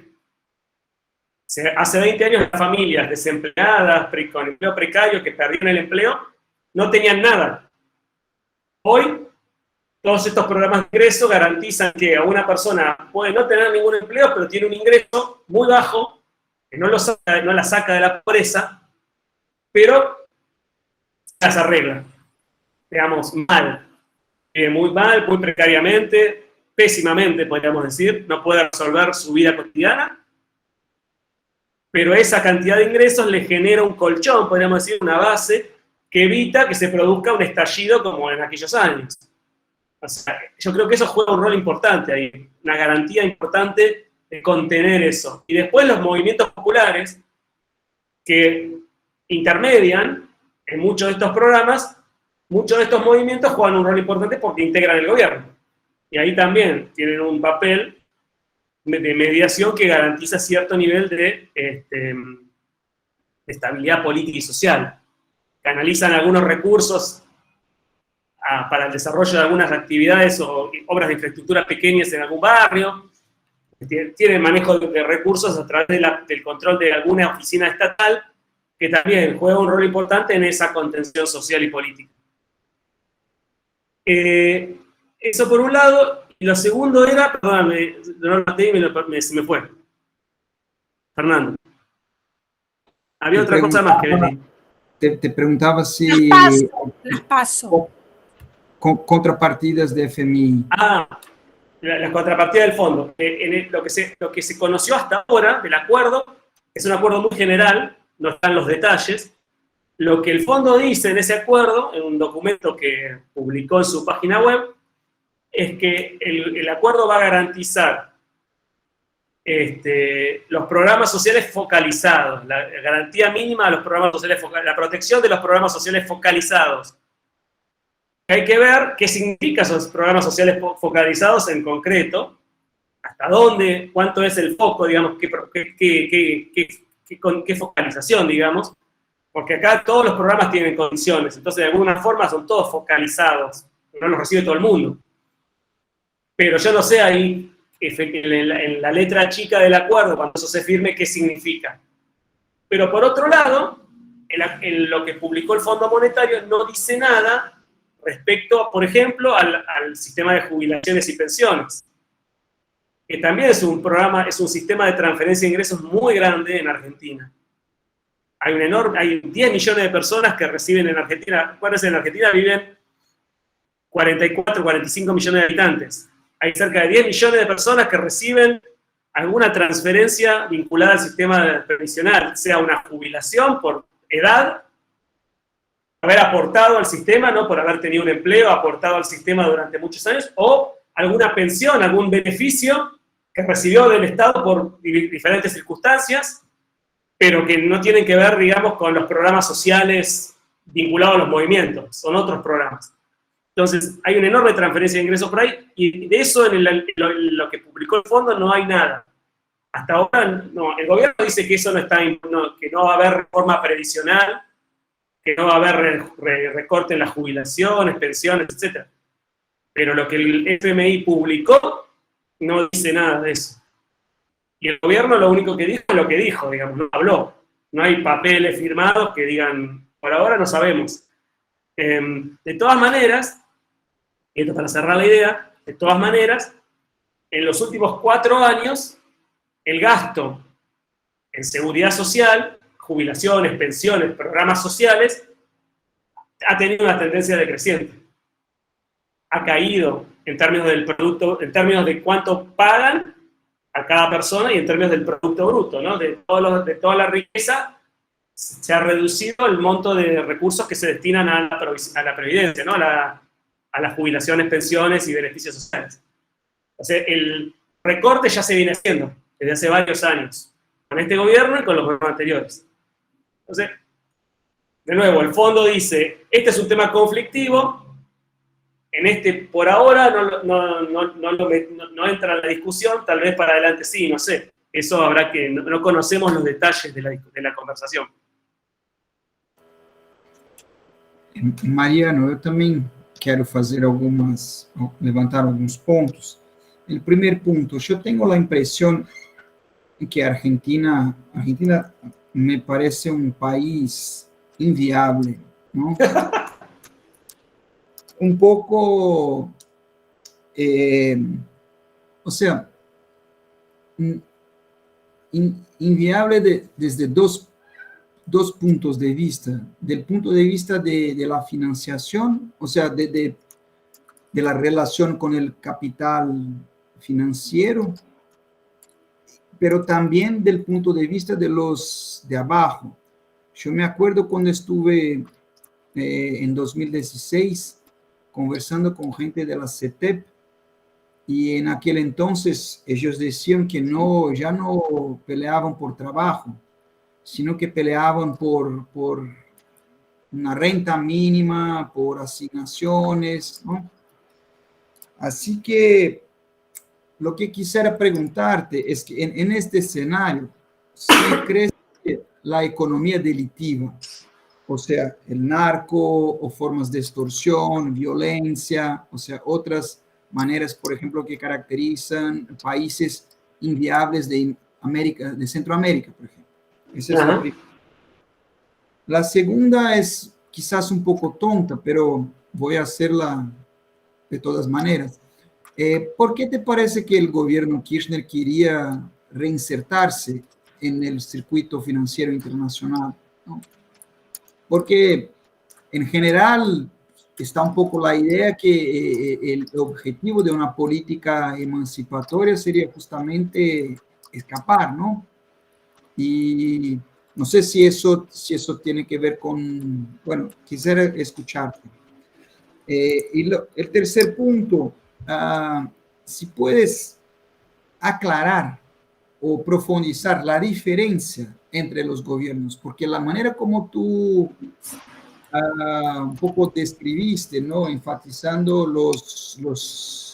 por así decir, los rasgos estructurales, quizás parece que la diferencia entre Macri y Cristina fue que Macri logró reinsertarse en los circuitos financieros internacionales, algo que Cristina no consiguió. Pero los programas estos prosiguieron, pero asimismo tú te refieres a uno como neodesarrollista y el otro como neoliberal, ¿no? Y luego está el tercero que también tú dices que menciona que ha continuado las políticas del presidente, así que entonces si puedes desarrollar un poco, o sea, puede ser que yo no haya comprendido o que tú efectivamente quieres enfatizar las continuidades, pero si no es este el caso, entonces que lo aclare. Bien. Y finalmente, sobre el kirchnerismo, si tú has mencionado que el kirchnerismo es distinto al lulismo, entonces quisiera escuchar un poco si el kirchnerismo en este contexto es un movimiento que ha ganado una vida propia, por ejemplo, en torno a Cristina, ¿no? Si hay un poco esa expectativa de regreso de Cristina o no es el caso. Bien. A ver, difíciles algunas y otras más fáciles. Arranco por lo del país inviable. efectivamente Argentina es un país que está, yo creo, en una encrucijada, ¿no? En una encrucijada eso, digamos, que 10 años de estancamiento dan cuenta de un problema muy grave como economía capitalista, una encrucijada increíble, digamos, donde el capitalismo dependiente de nuestro país no encuentra la fórmula para garantizar su propia reproducción ampliada, ¿no? Para crecer. De última es el objetivo intermedio, la generación de ganancias tiene como una expresión que el crecimiento sistemático, más o menos sistemático. Yo creo que lo que pasa acá no está pasando en ninguno de los países de la región. Ha habido desaceleración del crecimiento, ha habido problemas, pero el nivel de estancamiento que tiene Argentina me parece bastante llamativo. Y efectivamente, parte de ese problema tiene que ver con la relación con el capital financiero internacional. Se ha llegado a un nivel de endeudamiento externo, creo yo, tan elevado, excesivo, tan excesivo, que difícilmente se pueda resolver el problema de esa relación de manera sostenible en el tiempo. Por eso creo yo que estos gobiernos, estas últimas 20 años, y sobre todo los últimos 10, tienen el objetivo primordial de apuntalar el extractivismo. Digamos, el desarrollismo ha abandonado la idea de que la industria nacional es el centro de la reproducción capitalista dependiente y la forma de encarar una política emancipatoria, como la nombrabas vos al principio, y ha decidido que lo que tiene que resolver es la restricción externa. Es decir, y la restricción externa se resuelve ya no con sustitución de importaciones, que era el correlato de esta idea de desarrollar la industria nacional, sino la restricción externa se tiene que resolver garantizando el extractivismo para exportación. O sea, la producción de todo lo que sea disponible, que esté disponible para exportar, conseguir dólares y garantizar la reproducción ampliada del capital. Y garantizar el repago del endeudamiento externo también, que haya ahí como más flexibilidad. Eso es una estrategia muy radical, podríamos decirla, y también muy conflictiva, porque obviamente hay muchos conflictos hoy en torno al desarrollo de estos emprendimientos extractivistas en todo el país. Y esta es si se quiere, uno de los movimientos que más ha crecido en los últimos años, ¿no? Todos los movimientos ligados al antiextractivismo, que se articulan con los movimientos ligados a la lucha contra el endeudamiento. Digamos, ahí como que empieza a haber como más articulaciones que en otros momentos de la historia tal vez no estaban o no eran tan visibles. Y simultáneamente lo que vos decís, digamos, este capitalismo funcionando de esta manera es inviable desde el punto de vista de las condiciones de reproducción de la clase trabajadora, de un porcentaje muy importante de ella. Y las políticas públicas, lo que hacen solamente, lo que han logrado es básicamente es contener esta situación en términos políticos, digamos, ¿no? Evitar el estallido social que implicaría la no existencia de políticas de transferencia de ingreso en condiciones de una precarización generada de la vida. Y creo que la CETEP, que ahora se llama UTEP, la Unión de Trabajadores de la Economía Popular, hoy acepta esta situación como un dato. De la misma manera que el gobierno lo acepta como un dato, es un dato del desarrollismo, esta situación. Es algo que nadie cree realmente que el capitalismo argentino vaya a resolver a corto plazo este problema. Y desde el punto de vista del Estado y del capital, esto se contiene con políticas de transferencia de ingresos, mayores o menores, y desde el punto de vista de las propias organizaciones, esto implica eso, una estrategia política que busca garantizar una renta mínima, un salario universal, cosas así.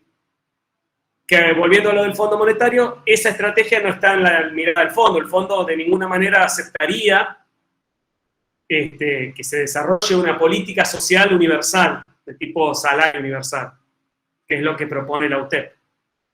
Eso seguro que no.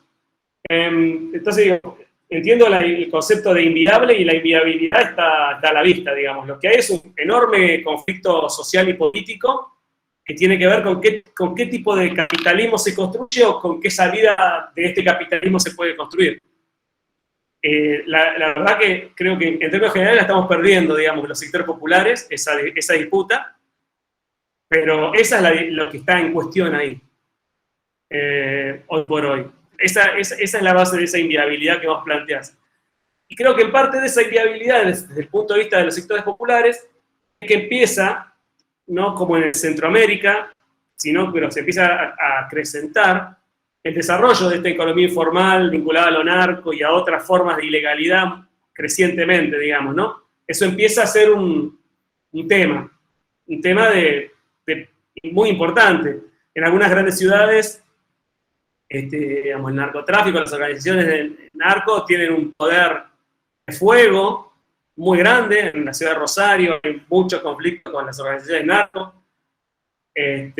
Ahora, hace unos días, en la ciudad acá también, en Gran Buenos Aires, se descubrió, digamos, un montón de chicos y chicas murieron por haber consumido cocaína adulterada. Y cuando empezás a escuchar la cantidad de gente que consume, las organizaciones, empieza a salir toda esta información, es evidentemente un problema que está enraizándose en la base de los barrios populares, muy grandes. Ya lo sabíamos, pero que está creciendo muy fuertemente. Yo no conozco tan en detalle, pero efectivamente esto es un problema que está creciendo, que tiene que ver con esto que señalabas vos, digamos, ¿no? Con esta precarización generalizada, digamos, hay como toda una salida laboral, un espacio de reproducción de la vida que tiene que ver con este tipo de actividades. Y ese es un problema político y social muy grande, y para las propias organizaciones populares es un problema. Porque trabajar en los barrios populares, en contextos donde el narcotráfico está ahí, no solamente la policía, sino las organizaciones criminales, incluida la policía, es muy complejo el trabajo social y político en los barrios. Yo creo que respecto a lo segundo, por qué el gobierno del kirchnerismo buscaba reinsertarse en el capitalismo financiero, en el circuito financiero, y vos decías que esto era contradictorio con una política emancipatoria, pero precisamente porque el kirchnerismo, el gobierno, no tiene una estrategia de emancipación en el sentido que uno lo puede entender, de desarticular el capitalismo, salir desandar ese camino de reestructuración que produjo el neoliberalismo, sino más bien montarse sobre eso y garantizar condiciones para la reproducción ampliada del capital que permitan eventualmente generar crecimiento económico y eventualmente empleo y condiciones para que la economía, para que el conflicto social no estalle. Eso es el kirchnerismo para mí, y creo que por eso ellos buscan persistir, buscan reinsertarse, buscaron durante 20 años reinsertarse en la economía mundial. Tuvieron 15 años renegociando la deuda externa, pagándola y renegociándola. Y a finales del gobierno de Cristina habían empezado a encaminar el tema y se habían empezado a endeudar otra vez, muy poco, pero habían empezado en 2014 y 2015. Cuando llega el gobierno de Macri, y ahora vinculamos a algunos puntos de diferencia, el gobierno de Macri irrumpe, digamos, cerrando este problema, cerrándolo definitivamente, y aprovechando la posibilidad de endeudarse masivamente durante 2 años al menos, 2016 y 2017. Y yo creo que acá hay una diferencia interesante de los gobiernos, del gobierno de Macri al menos, más liberales respecto a los gobiernos neodesarrollistas, que tiene que ver con cómo conciben el papel y la regulación al capital financiero en general. Y el papel y la regulación, el papel y la vinculación que hay entre el Estado y las organizaciones y los grandes capitales. Creo que ahí está el punto de fondo, digamos, de la diferencia. El desarrollismo cree que el Estado tiene que, por un lado, en este contexto, ¿no? El desarrollismo, en esta etapa, no cree que hay que desandar el camino de la financiarización de la economía, sino que hay que regularlo. Y una diferencia interesante del gobierno de Macri, ni bien llegó, el gobierno de Macri liberalizó el mercado de capitales, la compra y venta de dólares, las regulaciones a la entrada y salida de capitales, para favorecer el ingreso de endeudamiento especulativo, que servía para su estrategia. Yo creo que ahí hay un punto de diferencia. El desarrollismo cree en que el capitalismo financiero está para quedarse. De hecho, promueven políticas sociales financiarizadas, crédito a los beneficiarios de programas sociales, crédito a los jubilados, crédito a los pensionados, para que puedan comprarse una heladera, zapatillas, un teléfono. Endeudar a la gente, creen en eso, pero creen que eso tiene que ser regulado por el Estado, no desregulado, no libre, como creen los liberales, creo yo. Creo que ahí hay una diferencia importante por el rol que juega el capital financiero, ¿no? Una cosa es enfrentar el capital financiero con una economía regulada, y otra cosa es enfrentarlo negociando, pero en condiciones de cierta regulación. Yo creo que ahí hay una diferencia importante. No hace ninguna diferencia desde el punto de vista estructural, sino de cómo conciben la relación con el capital financiero. No es que creen que el capital financiero es malo, no es que lo van a enfrentar, sino que al menos van a negociar condiciones de su funcionamiento de una manera más estricta, llamémosla, que los liberales, el macrismo, digamos, ¿no?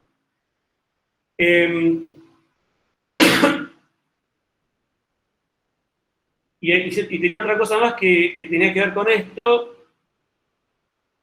Y bueno, que en términos, por ejemplo, del problema inflacionario, los liberales creen que el problema de la inflación es un problema muy directamente ligado, centrado casi exclusivamente en el mercado monetario, en la regulación de la emisión de dinero, del gasto público en términos de emisión de guita, en el tamaño del Estado en términos generales.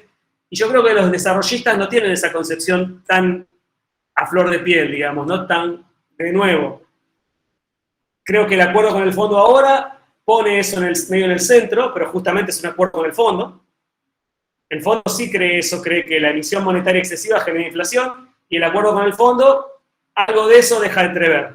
Todavía no tenemos la letra chica, pero el acuerdo con el Fondo Monetario dice algo respecto, tiene un énfasis muy grande en reducir la emisión monetaria para financiar al Estado. Yo creo que ahí los desarrollistas no creen mucho en ese problema, creen que la inflación es un problema más bien estructural, más ligado al poder de mercado de las grandes corporaciones, y por eso enfatizan mucho la negociación permanente con las grandes empresas productoras de alimentos, con las grandes empresas productoras de bienes de consumo, aunque no resuelve el problema, porque la evidencia empírica muestra que la inflación sigue elevada a pesar de acuerdos de precio y distintos procesos, mecanismos, pero tienen una creencia general de que eso juega un rol importante en la gestión de la economía, en la gestión política de la economía. Yo creo que ahí hay una diferencia importante con los neoliberales. El neoliberalismo no cree en esa, no tiene esa mirada. Cree que lo que hay que hacer es más que negociar con los grandes capitales, es abrirles el paso, ¿no? Darles el lugar para que jueguen, crear condiciones para que entren a invertir. Los desarrollistas no tienen esa mirada tan así. Sí creen que el capital privado, y en este contexto el gran capital transnacional, juega un rol importante, pero juega un rol importante en una estrategia liderada por el Estado, que favorece sectores que considera estratégicos de esta manera y de aquella, que favorece, en el caso petrolero, el rol de una empresa estatal, o sea, una empresa controlada por el Estado más que estatal, una sociedad anónima controlada por el Estado como es YPF, tiene esa concepción mucho más marcada. Yo creo que hay diferencias importantes, que en términos políticos aparecen claramente en la discusión cotidiana. Se pone la discusión sobre esto, sobre si el Estado tiene o no que regular el capital financiero, si tiene que regular o no a los bancos, qué rol juega el Estado como organismo de intervención en el mercado de capitales, si tiene que permitir que todo el mundo compre dólares, que es un problema grande acá, o no. Eso los liberales no lo ven como un problema. Tienen otra mirada respecto a eso. Los desarrollistas, no, claramente no, digamos, en términos generales, tienen esa idea del Estado como un actor central regulando la dinámica del capital, de una manera activa. De nuevo, después si uno mira la mayor parte del resto de las cosas, hay consensos. Yo creo que tiene más que ver con una forma de conseguir lo político, más que como una forma de conseguir lo económico, llamémoslo, ¿no? Creen que lo político se resuelve no en lo electoral y nada más, sino en la negociación permanente con los actores sociales involucrados en los conflictos. Creo que eso hace una diferencia marcada. Digo, si tengo que marcar las diferencias, voy por ahí. Y después sí, yo creo que en Argentina, hablando del kirchnerismo, el kirchnerismo es un sector dentro del peronismo que tiene como impronta más importante, creo yo, que una parte importante de sus integrantes son una generación más joven, que digamos 30, 40 años o un poco menos, pero que lleva adelante una participación política intensa en el peronismo. Y el resto del movimiento peronista tiene, como me parece yo, tiene una impronta no tan juvenil, no tiene esa tradición. Yo creo que la mayor diferencia viene por ese lado. Y el kirchnerismo tiene una idea también, en esta impronta de tener una impronta más juvenil, también tiene un vínculo más fluido o más orgánico con un conjunto importante de los movimientos populares nacidos en los 90 y 2000. Muchos de esos movimientos se han integrado a ese espacio dentro del peronismo. Son movimientos que tienen, de nuevo, son movimientos con una base juvenil muy grande, muchas mujeres también, como parte de esos movimientos, pero creo que un sector importante del kirchnerismo está vinculado también a esos actores. De nuevo, no todos, pero si se quiere, el punto de contacto entre el kirchnerismo y el resto del peronismo es algo que un compañero, Guillermo Ciesa, Silvia, el otro día escribió una nota que hablaba sobre si en el peronismo podía haber izquierda, o si en el peronismo lo que había era sectores rebeldes, o díscolos, o ¿no? Si hay el sector que no es el sector más conservador, si puede ser de izquierda o no. Y él señalaba esto, digamos, ¿no? Que dentro del peronismo no hay sectores de izquierda en el sentido de un sector organizado de base autónoma, digamos. ¿Autónomo de qué? Autónomo del Estado, sobre todo. Organizado sobre la base de del aporte militante, comunitario, financiero, de recursos del pueblo, de la base del pueblo. El peronismo, y dentro de eso el kirchnerismo, es un movimiento que tuvo un surgimiento como un movimiento popular en los 40, pero que se construyó y se construye sobre la base del acceso al Estado, a los recursos que el Estado provee. Y aún los sectores menos conservadores dentro de ese movimiento saben que sobreviven sobre la base del acceso a recursos públicos, es decir, a cargos. Y eso limita mucho las posibilidades a un giro a la izquierda, en el sentido de decir, si este gobierno, porque uno esperaría, si este gobierno de Alberto Fernández es un gobierno que sigue con las políticas extractivistas, que acuerda con el Fondo Monetario, que sigue con la precarización laboral, sectores izquierda dentro de ese espacio político tendrían que irse. Pero no se van porque su supervivencia organizativa depende del control de recursos públicos, no de su propia capacidad de organización en las bases. La izquierda no tiene esa formulación, esa forma de construir. No tiene acceso a recursos públicos de manera que no sea disputándolos al Estado. No tiene cargos, excepto un diputado o algún diputado por ahí, pero no tiene un vínculo con el Estado que implique que las organizaciones de izquierda se financian con el Estado. El kirchnerismo es una fuerza política dentro del movimiento peronista que sobrevive sobre la base de su acceso a los cargos públicos. Y esto pone un límite enorme a su capacidad de disputar, cuando pierde, de enfrentar, digamos, este tipo de políticas conservadoras, llamémosla, o en este caso desarrollistas. O sea, no hay forma de que un sector de esa fuerza política se vaya del gobierno. Acá se pone como el PT, digamos. Ese tipo de forma de construcción política es un enorme problema en términos de transformación radical. Si tu organización vive del Estado, todo está sujeto a que vos ganes las elecciones.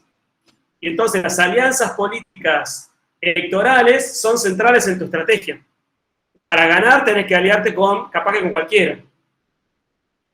¿Qué es lo que hace el peronismo? Tal vez que es lo que hace el PT. Digo, no sé. El peronismo sí hace eso. Es un movimiento donde hay fracciones súper conservadoras en el norte del país, en algunos municipios, digamos, funcional, súper conservador, y después dentro de eso están estos movimientos vinculados al kirchnerismo, que son más progresistas, llamémoslo, pero que conviven. Conviven, sí. ¿Y por qué tú decías que el kirchnerismo es distinto al lulismo, porque desde este punto de vista es muy similar. No, porque pueden tener un discurso.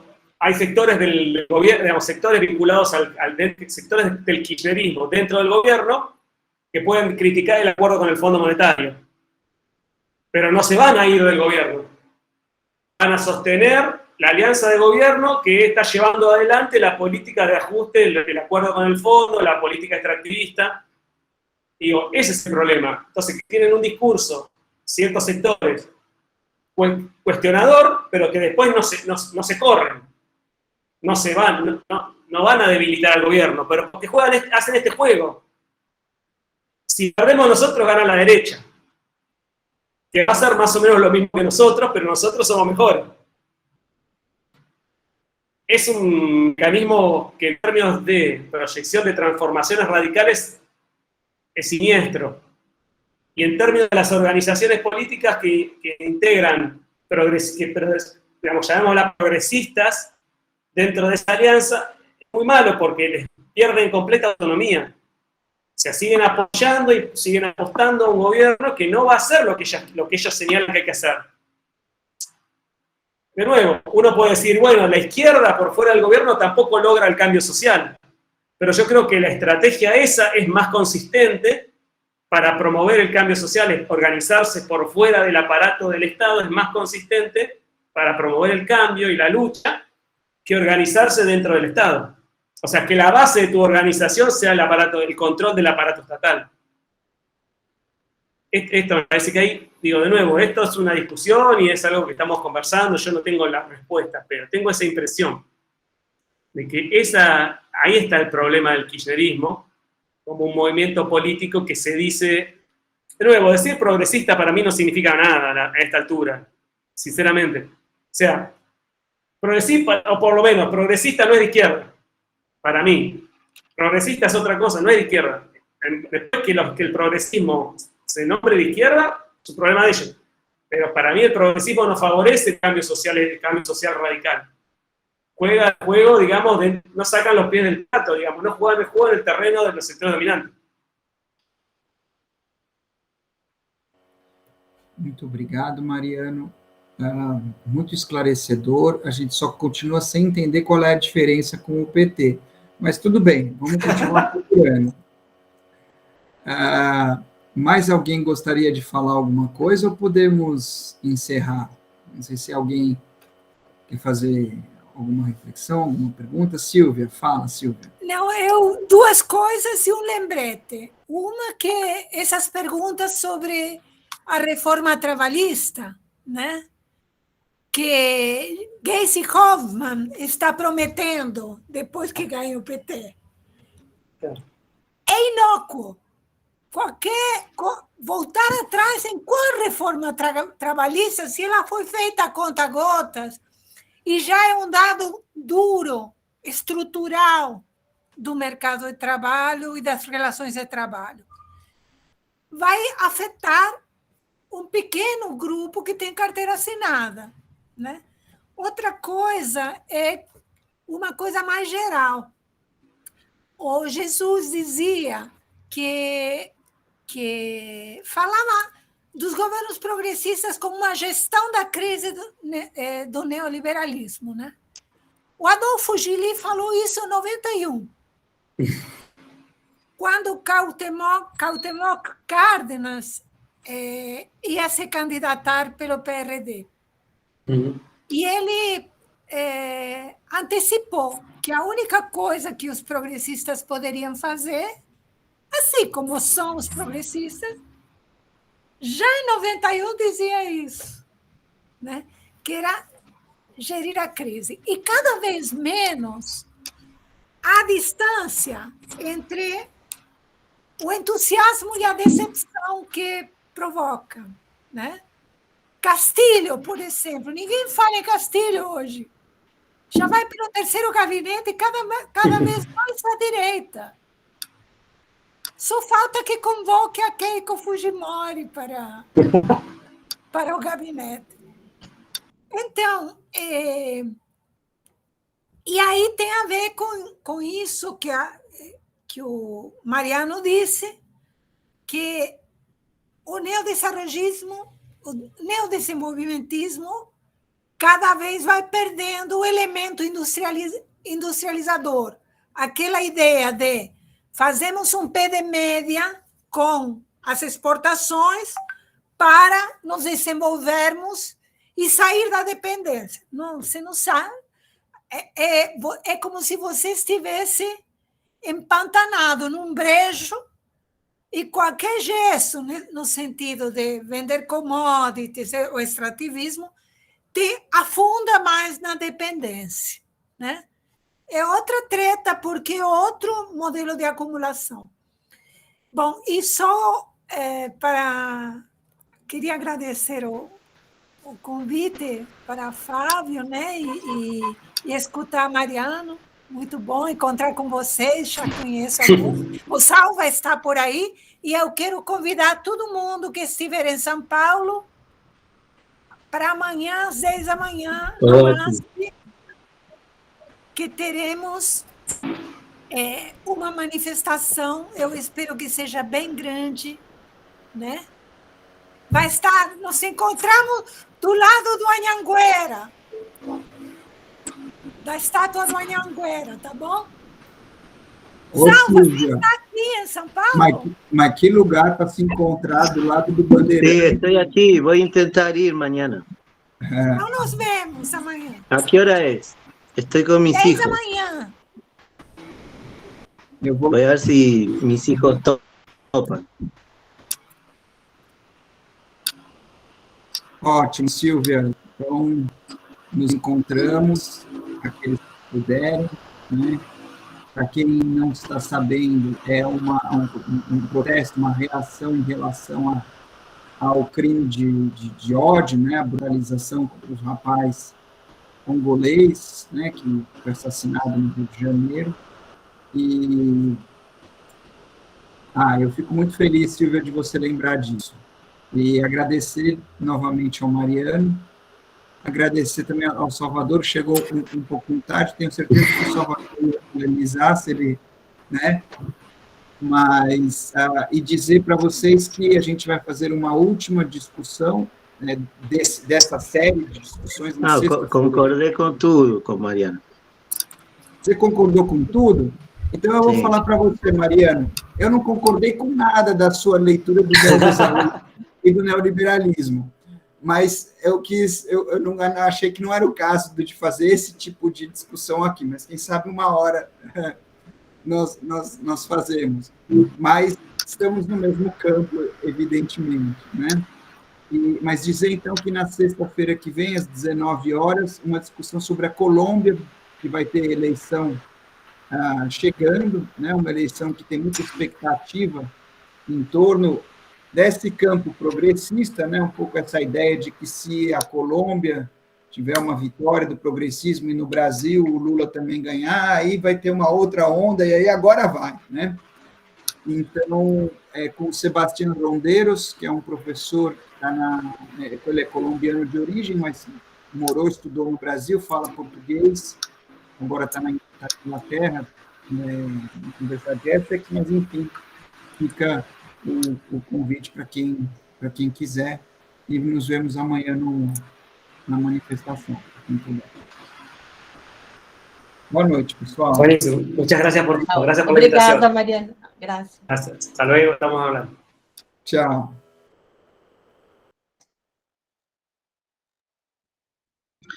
Fábio. Oi.